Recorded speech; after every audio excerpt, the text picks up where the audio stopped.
I'm going to do the oil. So what I'm going to do is I'm going to do the deep frying. I'm going to check the temperature of my oil first.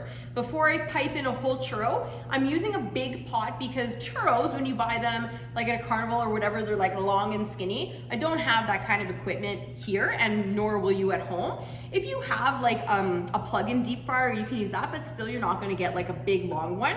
So I tell my students, like, whatever shape that you get is fine. It doesn't really matter.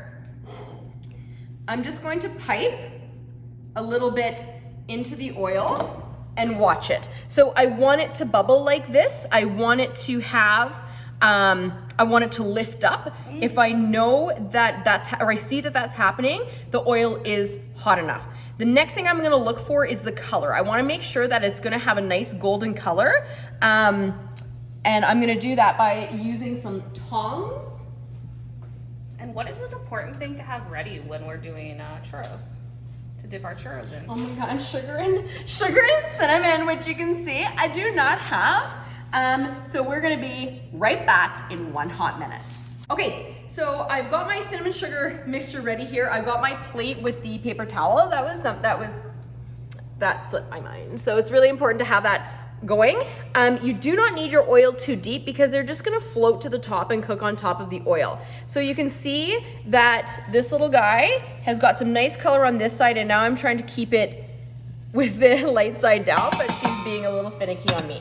So I'm happy with the temperature of the oil. So now I'm going to pipe a churro.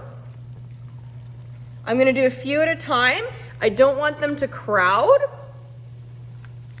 but I can like line the top of my oil with choux pastry.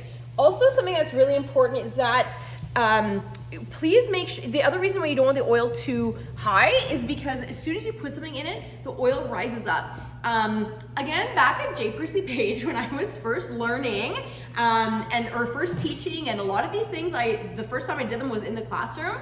I dumped in a whole bunch of French fries into a deep fryer, into one of the plug-in deep fryers.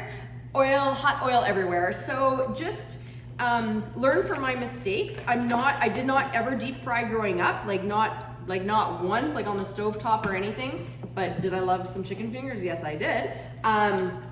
So it was definitely new to me, but over the years I've learned how to make it like less messy, quite a bit safer. But just by following those things, like you just don't need as much oil as you think that you will need, okay?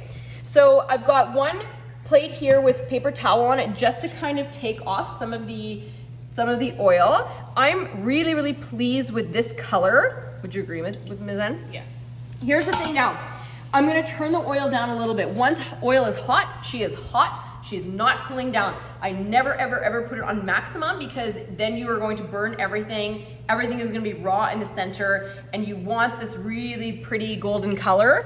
And as my oil heats up, they're going to cook much, much faster. Okay, so let's go back to the cream puffs. They're in the oven. They're gonna be in the oven for 30 minutes. The last 30 minutes, I'm gonna prop the oven open like with a wooden spoon just to let that steam escape, because you don't want your cream puffs to be too wet, because we're going to be filling them with a sweetened whipped cream. So we wanna make sure that they're not too like soft. We don't want to be eating them moistly, okay? So that's what we're going to do. So now that I'm happy with the color on the sides of this one, that's my tester. I'm gonna pop it over here for a second, let it drain some of the oil. It looks like a little shrimp, doesn't it? Mm-hmm. And now these ones in the oil, this is the color I'm going for. I've got one cracker here, meaning it cracked. And keep in mind, students, when you're doing things at home, it does not have to be perfect. No, like live your best life. But like, look how they're puffing up. I'm happy Beautiful. with that. I'm happy with the color. I mean, the shape. I mean, it leaves a little bit to the imagination. Now I'm just gonna toss this in the sugar cinnamon mixture.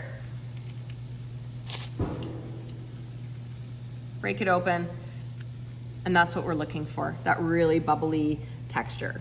Okay, so right, honey cruller. Mm-hmm. And then also what I find, like when I was watching this tasty video about recreating the Krispy Kremes, their oil is too hot. Like the outside of the donut was so dark and crispy. Like this is, to me, this is like the color of a donut, right? Mm-hmm. Okay. We want to make sure that we are, even though the oil is heating up, we still want to give it time because we don't want the inside to be raw. But isn't that amazing how much they've puffed up? So we're praying the same thing happens in the oven with the cream puffs. I'm always too scared to look. Okay, so let me get these deep fried and we'll check back when the cream puffs come out of the oven. Okay, so we're just talking about how this is not our finest work today, but it's turning out. So I've been trying to really nail the shapes on the choux pastry and I'm not having any success. So I'm just coating them in white sugar and cinnamon. I tried to make circles for the next one, so we have some swirly S's. I'm going to give them a little bit more time. Actually, pan down. We got a perfect time to flip them. There we go, beautiful. So I'm looking for that color. I'm going to flip it once, let it get that color on the other side. Yeah, I tried to make cute little donut shapes, but with like a yeast donut or a cake donut, they're shaped before you deep fry. So with a choux, you have to pipe it. So anyway, those are our churros. I hope that you give them a try. Let me know how it went for you. Put your comments down below and make sure to smash that subscribe button because we know how much you're loving these. Okay, bye.